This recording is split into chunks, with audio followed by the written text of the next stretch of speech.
This is Leo, and Leo knows the secret to creating limitless motivation. But before we can talk about that, we need to first understand his childhood. Leo was born into the slums of Brazil, known as the favelas, and this area is filled with crime, drugs, danger, and there essentially is no government enforcing any laws here. And Leo had a pretty rough childhood. He never met his dad, and his mom worked all the time in order to put food on the table for him and his little brother, and she was the most important person to him in his life.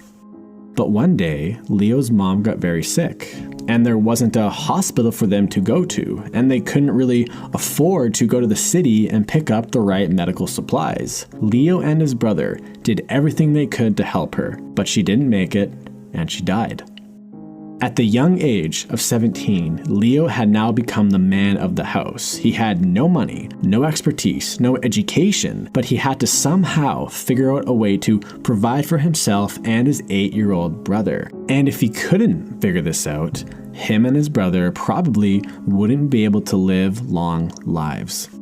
At first, Leo tried to do legitimate work for people around the city, stuff like cleaning, shopping, that kind of thing. But he quickly realized that this kind of work would not be enough. Plus, a lot of the time, the locals would scam him or they wouldn't be able to pay him enough money. So things quickly went from being bad to worse, and he was slowly running out of options. So one day, Leo was walking around the city and he was starving. He was literally willing to do anything to get some food. And he noticed there was a house with an open back door. He looked inside and saw this big platter of bread, wine, and cheese, and just looking at this made his mouth water. And without thinking, Leo went in there and tried to take some. As he was packing up the food in his bag, he was caught by a group of 3 men, and they threatened to take his life for what he was doing. He begged them to spare his life, and he told them that he had a younger brother, and that he had a future, and that he would do anything just to let him go. And luckily, they did let him go, but there was a cost. They took all of his money, they took the only bag that he had, and they even took the shoes off of his feet. When Leo walked home that day, he didn't feel like a real person. He felt broken and lost. And when Leo walked through the door and made eye contact with his incredibly skinny brother, he just bursts into tears. Leo knew how hungry his little brother was and how he would pray every night for him to simply come home with just a little bit of food. They both were starving, and they both were slowly giving up all hope. The next day, Leo was once again walking in the streets, but this time, a man caught his eye. This man was tall and he was wearing these nice black shoes, which was not very common in this area. The man looked confused and lost, which was a dangerous state to be in a place like the favelas. Maybe this man can buy me food, if I can help him with something, Leo thought to himself. So he went up to the man and asked, "Hey sir, are you lost?" And it turned out he was a wealthy businessman who was from the city center of Rio, and he had come to explore the favelas. After they had talked for a little bit and established a little bit of trust, Leo said, "Look, I'll make you a deal. You are probably going to get robbed if you keep walking around like the way you are. I'll show you around the favelas if you buy me groceries for the week." The wealthy man paused for a second and said, "Okay, deal." So they spent the whole day walking around, and Leo knew every detail about his city. He knew where the best views were, which areas to avoid, even the secret places that only the locals knew about. And the wealthy man was so impressed by Leo's knowledge that he actually offered to buy him dinner. And of course, Leo said yes. And as the wealthy man watched Leo stuff his face with food, he asked, "How come you want me to buy you groceries? I feel like most boys your age would rather spend money on other things." And this question led Leo to tell him the story about his mom's death and how he had to provide for his brother and how they were basically starving. This story really moved the wealthy man and he wanted to help. So the wealthy man said, "Look, I actually run a tourism business in the city center of Rio, where wealthy tourists from all over the world come and get shown around the city, and not a single one of my tour guides were as nearly as thorough as you were today. If you knew this much about the city center of Rio, you would be the best tour guide by far. And without hesitation, Leo said, I'll do it. I'll come work for you right now. Just take me and my brother and I'll start tomorrow.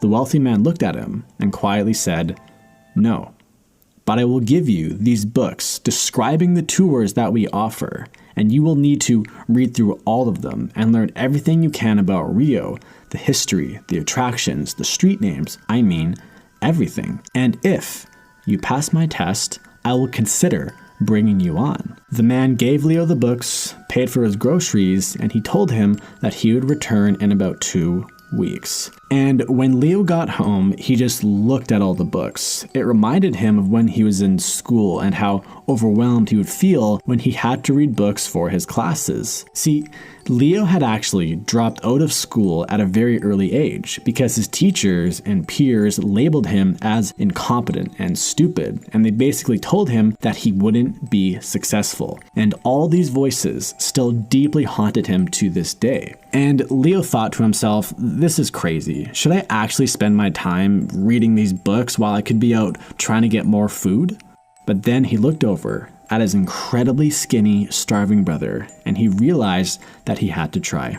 Leo gave pretty much all the groceries to his brother, so it would last him 2 weeks instead of lasting them both 1 week. So that means Leo barely ate, barely slept, and he spent the next 2 weeks glued to those books. He would spend 20 minutes reading a single page, sounding out every word, looking up the meaning of the words, and he dissected everything in these books, and he would constantly hear those voices of doubt in his head. You're a stupid kid. You're a loser. You aren't good enough. You aren't the type of person who can pull these types of miracles off.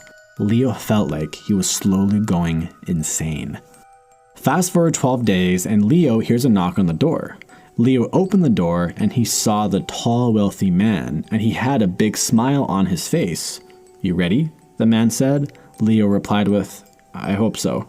And for the next 6 hours, Leo was drilled with questions, asking him, why is this street important? What is this area called? What building is that? Why do we avoid that area? And this went on and on and on. But eventually, it was over. The wealthy man closed his book and said, okay, I'll think about it, and I'll come back to you in a few days with a decision. And just like that, he was gone.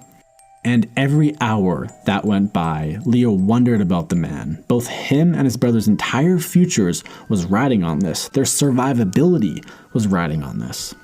And 2 days later, the man returned, and he was driving a big van. And Leo ran outside and asked, did I pass? Can I jump in the car with you right now? The wealthy man paused for a moment and said, no, you can't. Pack your bags, get your brother, and then you can come in the van with me. And within the hour, they were gone. And over the next few months, Leo became one of the hardest working employees in the company. And over the next few years, he even started to work side by side the wealthy man. And they turned that company into one of the top tourism companies in all of South America. Leo was able to provide for himself, his brother, and start a family. So, what is Leo's secret to motivation, and how can you unlock your motivation? The reason why Leo is so motivated is because he was grateful for every moment that he spent outside of the favelas. He was grateful that he could be in an environment where he could go outside and not fear for his life. And he was grateful that he didn't have to resort to stealing or selling drugs or all sorts of other crazy things in order to put food on the table. He was grateful for every breath that he took, and he will never forget where he came from. This gratitude idea is the key to unlock that limitless motivation, because when you truly understand just how lucky you are to even have access to things like the internet, or having a roof over your head, or even having the option to start a business, you will want to seize every single opportunity that is placed in front of you. When you become grateful, you won't need to watch any more motivational videos.